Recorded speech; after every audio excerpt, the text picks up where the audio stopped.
Welcome to the Practical World Podcast, your gateway to work insights and captivating stories from Thailand and beyond. This is the real world. This is the Practical World Podcast.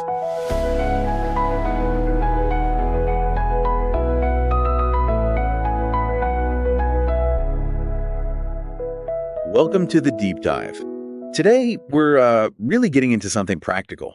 How you can learn faster and make things stick. Yeah, we've got some great material here. We're mainly pulling from neuroscientist Lila Landowski's TEDx talk and also Dr. Andrew Huberman's work on, learning and study habits. Right. And our goal really is to boil it all down, give you the key actionable stuff you can actually use without getting lost in all the jargon. Definitely. Because let's face it, a lot of us feel like learning gets tougher, or maybe that some people are just naturally better at it. Exactly.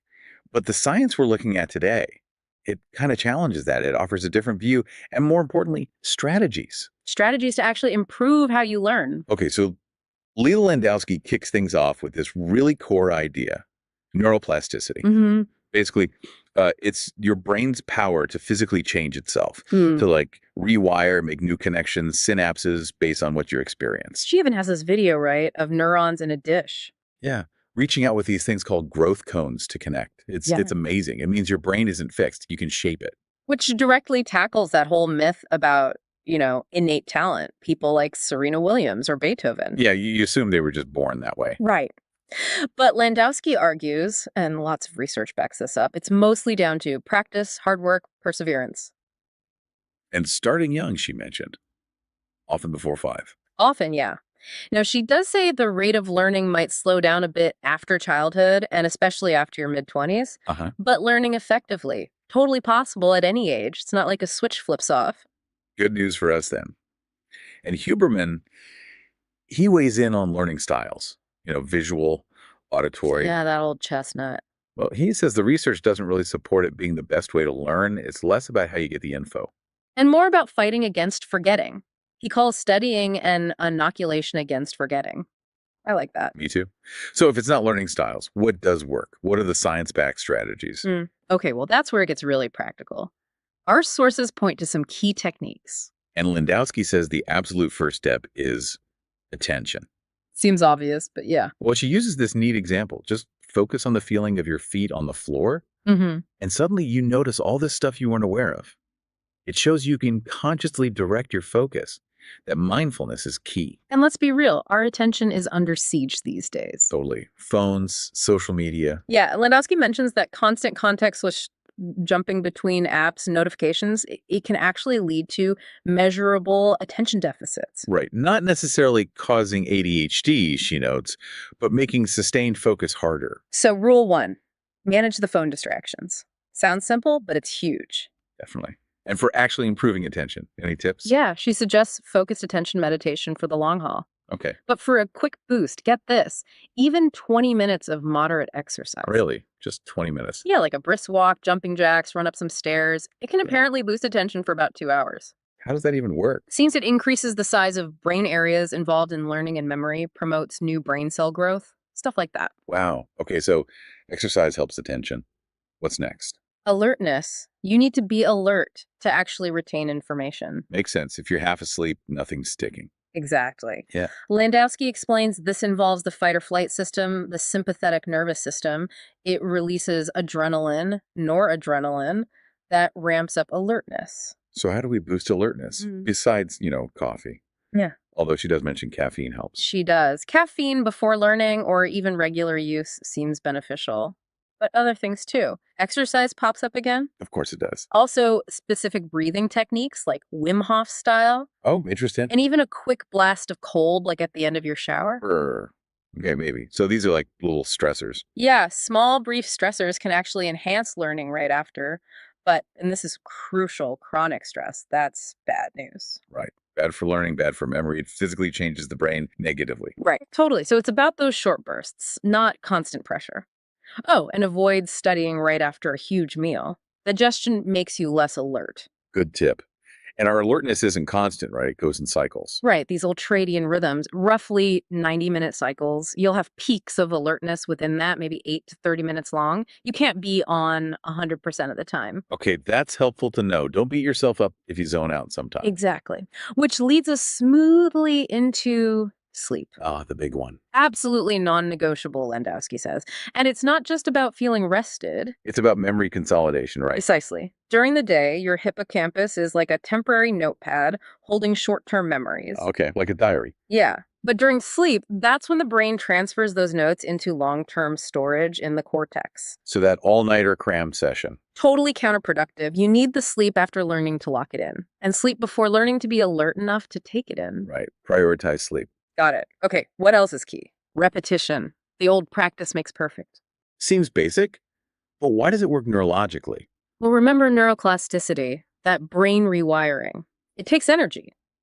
Your brain isn't going to waste resources strengthening connections you only use once. Ah, so repeating something signals to the brain, hey, this is important. Keep this pathway strong. Exactly. It strengthens those neural pathways, making recall easier later. So practical tips. Right. Repeat stuff within a study session. Yes. And even better, use the spacing technique. Spread learning out over multiple days. Right, like 2 shorter sessions are better than 1 long one. Significantly better for long-term memory. Yeah. Now, there is that exception she mentioned. One trial learning. Oh yeah, when something really emotional happens, especially fear. That can create a super strong detailed memory instantly. It's a survival thing. Makes sense. Okay, so attention, alertness, sleep, repetition. What's next? Breaks. Taking breaks is surprisingly crucial. Why is that? Just to rest your eyes. More than that. Landowski gives 2 main reasons. First, this amazing subconscious replay. Yeah, apparently, even in a tiny 10-second break right after learning something, your brain replays that info like 20 times faster. Whoa. And longer breaks, maybe 10, 20 minutes with no phone, maybe a nap, or what Huberman calls non-sleep deep rest, might be even better. Okay, that's cool. What's the second reason for breaks? To prevent retrograde interference. Sounds serious. It just means that newly learned info is fragile. If you immediately try to learn something really similar, the new stuff can disrupt the old stuff before it solidifies. Like recording over a tape too soon. Exactly. And this stabilization takes longer for adults, maybe an hour or more. So the advice is take short breaks during learning and maybe a longer break, or switch to a totally different task after learning something complex, especially before tackling similar material. Precisely. Maybe wait an hour or do the similar stuff the next day. Got it. Okay, this next one feels uncomfortable. Mistakes. Yeah, Landowski says making mistakes is biologically important even though it feels bad. That anxiety or stress you feel, it triggers neuromodulators like acetylcholine. Which does what? It acts like a spotlight for your brain, focusing attention on what went wrong. It basically signals, pay attention, change something. It opens a window for neuroplasticity. Huh. So the bad feeling is actually a learning signal. Exactly. And if you avoid mistakes, if you walk away when you fail, you miss the learning opportunity. Right, and you become less resilient. So she encourages proactive mistake making. Quiz yourself. Don't wait for perfection before trying. Like if you're learning soccer, don't just practice the perfect kick. Try different angles, even if you mess up. Exactly. It's a win-win, really. Get it wrong. Attention boost. Get it right. Dopamine release, which reinforces the learning and motivation. So reframe the anxiety. It's your brain saying, let's fix this. You got it. Yeah. Gamifying learning can tap into this too. Okay, now shifting gears a bit to Huberman's specific points. He really hammers home active recall, right? Oh, absolutely. He calls self-testing the best tool against forgetting. It's not just evaluation, it actively builds the memory. Which ties back to Landowski's point about mistakes being good. Trying to recall, even if you fail, strengthens the eventual learning. Precisely. Recognizing your errors is powerful. And Huberman looked at habits of top students. Yeah. Medical students specifically. Yeah, he surveyed them. Now, it's correlation, not causation, but some interesting habits emerged. Like what? Scheduled study time, actually blocking it out. Makes sense. Treat it like an appointment. Eliminating distractions was huge too. Phones away, studying alone often. Wait, studying alone? Isn't group study good? It can be, but these top performers often preferred focused solo time. They'd also tell people they were unavailable during study blocks. Interesting. What about duration? Around 3-4 hours total per day, but broken into 2-3 sessions, not one massive block. Okay. And here's a big one. teaching others. Explaining the material really cements your own understanding. The old watch one, do one, teach one. Exactly. It forces you to organize the information clearly. And this links back to attention being a limited resource. Yeah, Huberman talks about adenosine building up, making you tired.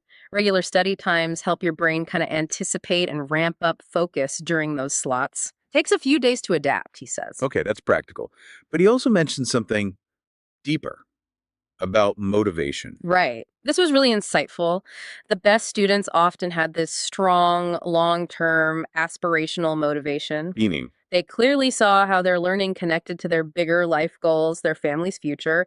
It wasn't just about passing the next test. so that provides a powerful pull when things get tough. Exactly. It complements all the practical techniques. It's the why behind the how. And finally, he reinforces Landowski's point about embracing difficulty. Yeah, the principle of challenge studying.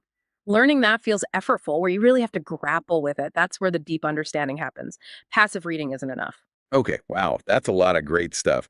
So recapping quickly, Landowski's keys are attention, alertness, sleep, repetition, breaks, and mistakes. And Huberman adds emphasis on active recall, specific study habits like scheduling and teaching, managing distractions, and embracing that challenge. It really feels like we've put together a science-backed toolkit here. These aren't just theories, they're things you can actually do. Absolutely. Actionable strategies to take charge of how you learn.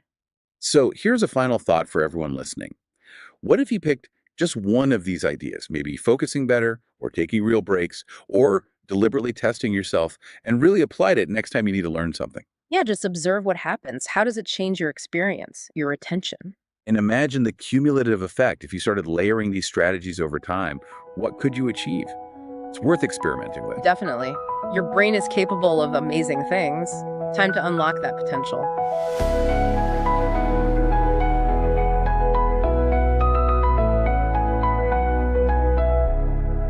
Thank you for joining. This is the Practical World Podcast.